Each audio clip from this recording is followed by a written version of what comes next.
Welcome everybody. Before I get into these really awesome Stunfisk buffs and changes, I want to have a quick disclaimer. This is not your run-of-the-mill ROM hack. This is not your average, everyday ROM hack. I have buffed and changed and reworked the vast majority of moves in the game, 600 plus for sure. So check those out in the description. I've laid them all out in great detail in several different categories for your viewing convenience. You can check out every single move buff and change because those heavily impact the way that the Pokemon function. That is like the bread and butter of the changes. So definitely give those a look because I don't have time to cover every single one in this video. Same goes for all my other videos. With that being said, though, Stunfisk has two great new abilities and much better stats overall, just to match the high power levels in the hack. Again, everything in this hack is buffed or changed, and everything in this hack is viable and great. Stunfisk has an extremely unique typing, ground and electric. There will be one other Pokemon that is planned to be ground and electric typing. However, they are very different because that Pokemon will be very fast and frail, while Stunfisk is very slow and bulky. Not to mention, Stunfisk has the ability Water Absorb as one of its two abilities that it can switch between using infinite usability capsules. So essentially, you're trading the immense power of Gen 7 Electric Surge, which is a 1.5 times boost to your Electric Stab, coming off of 101 special attack, which is already very good. That is boosted massively, all right? So you have priority moves in the form of Shockwave, which is 55 base power and plus 2 priority, and Mudshot, which is 45 base power, I believe, and plus 1 priority. A regular standard priority move, and those are both great. It's a great combo, and you're definitely going to be wanting to use Shockwave via Tutor to teach every once in a while if you need that strong priority attack, not to mention stuff like Volt Switch and other stuff. And you have very powerful electric nuke moves like Zap Cannon and Electro Outburst, which are very powerful, and Parabolic Charge, which will heal you, which is great for a bulkier Pokemon like Stunfisk especially. He also has great healing moves like Recharge and Sediment. Sediment is essentially just Shore Up, so you'll heal 60, you'll heal 2/3 on the sand and 50% otherwise. While Recharge is something I would prefer to use personally. You only heal 1/3 with Recharge. However, you get a massive charge boost. It's basically what Charge used to do. You know, you get that charge boost, which makes your next electric type attack an absolute nuke. So you can use Recharge in conjunction with Parabolic Charge, for example, and just be super bulky and strong, and it's really fun. Z-Soak is also awesome. That gives you +2 special attack, and on a ground electric type you can use Parabolic Charge, which they'll now be weak to, and heal up, and that's super fun. But otherwise though, Water Absorb is a great ability that you can use to switch between with your infinite usability capsule. Very fitting abilities, by the way. I think both of these don't need any explanation as to why I picked them.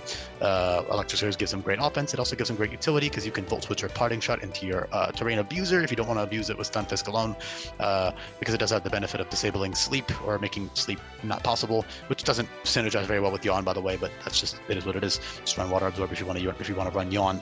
And you should be switching between your abilities. That's by design. Every Pokemon is designed to be able to switch between its abilities depending on the situation. You have a lot of prep that you can do with all of these TMs and tutor moves and abilities and EV training items, which you can use for infinite use. So you can run a max HP, max defense set on Stunfisk on one fight, and then the next fight you can run max special attack instead. An Assault Vest set would be pretty good too with like Volt Switch and Parabolic Charge. You can do a lot of great stuff. He has great utility. Parting Shot is huge on a slow, bulky Pokemon like this. Toxic Spikes is nice for certain fights. You know, you got paralyzing moves of all kinds like Thunder Shock and Thunder Wave, both of which will always paralyze. Z Camouflage is kind of a gimmicky little thing that you can do. You change type to match the terrain. So if you have like a terrain setter, like a Psychic Surgemon or a Grassy Surgemon, you can become pure, type, and you can use. Yeah, I didn't give the Nature Power, did I? I probably should. For that, yeah, I'll give them Nature Power after the video. Just remind myself. I'll give them Nature Power. Don't worry. So they'll have that for like Psychic and other stuff, but. In general, Stunfisk is just a great bulky Pokemon. I did drop its defense, its HP, excuse me, by -20. Reason being, I try to balance HP at least a little bit more on size. Not every time. It's not a perfect ratio because that's not possible or realistic. But, you know, for example, like Pokemon with over 100 HP, I want them on average to either be very big Pokemon for the most part. Not always. There's a couple like Wobbuffet and Blissey and stuff that just by in the nature of what they are demands that they still have a good base 89 is very good. Base 89 is above average. If you see these defensive stats, pretend that they're 90, 120, 120, and think about how much better that sounds. Because 89, 119, 119, for some reason, to me at least, sounds a lot less bulky than 90, 120, 120, but those are literally like negligible difference between those two stat spreads. So yeah, and I think that 89 HP is the maximum because Stunfisk is actually pretty tiny. He is 2.5 feet long, but he's only 24 pounds and he's completely flat. So 89 HP is pretty damn generous in my opinion. And the defenses are very good because if you read the Pokedex, it talks about how its skin is so hard, it's unhurt even if it's stepped on by a sumo wrestler. Honestly, if I wanted to, I could have gone with like 69 HP and 129 defensives, but I think this is the most fitting logical stat spread while still being, you know, able to keep up with the power creep in the hack. Obviously, more logical would be like 90-ish special attack and 100-ish defenses, and HP can just be whatever. But point is, great Pokemon, okay? Great bulky Pokemon. Water Absorb, like, it obviously is very useful because water and ground and electric, excuse me, is a very good offensive type combo. However, defensively, it's pretty good, but it's nothing that amazing.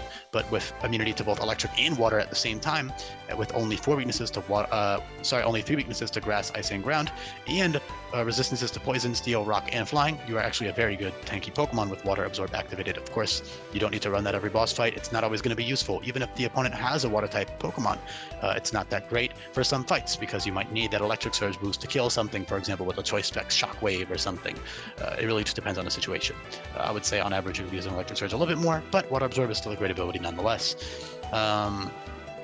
Yeah, Nasty Plot also goes great with Shockwave and Electric Terrain. It's an absolute nuke of a priority move. You have the bulk to get off a Nasty Plot pretty easily. You can kill a couple things, and then you're eventually gonna have to switch out or be stopped by your you could run Parabolic Charge with that set. You know, you can do a lot of fun things, all right? He's a great Pokemon. I don't know what else to say here. Other fun things that he can do is like Stockpile Swallow. Swallow is buffed to give you 100% recovery no matter what, and always be a priority. All you need is 1 stockpile boost and you can get a swallow off on the next turn, or 10 turns later if you just don't use it again. It's a great move, okay? Acid Reflux, really cool. Utility, reteachable via tutor. Parting Shot, like I said, is huge.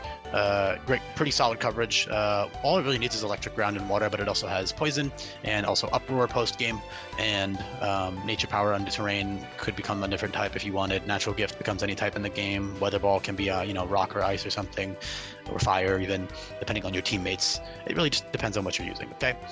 I'll leave the video off there, though. Hopefully you found these buffs satisfactory. I think they're really, really fucking good. Just a really cool, fitting buff for Stunfisk, as always, in this hack. Definitely make sure you check out the description below, though, if you have yet to do so. Thanks for listening all the way through. If you did get this far, let me know in the description. Let me know in the comment section, excuse me, down below. I also just realized that Endure should be fix that. Yeah, I'll add Nature Power, and yeah, thanks for listening, everybody. Peace.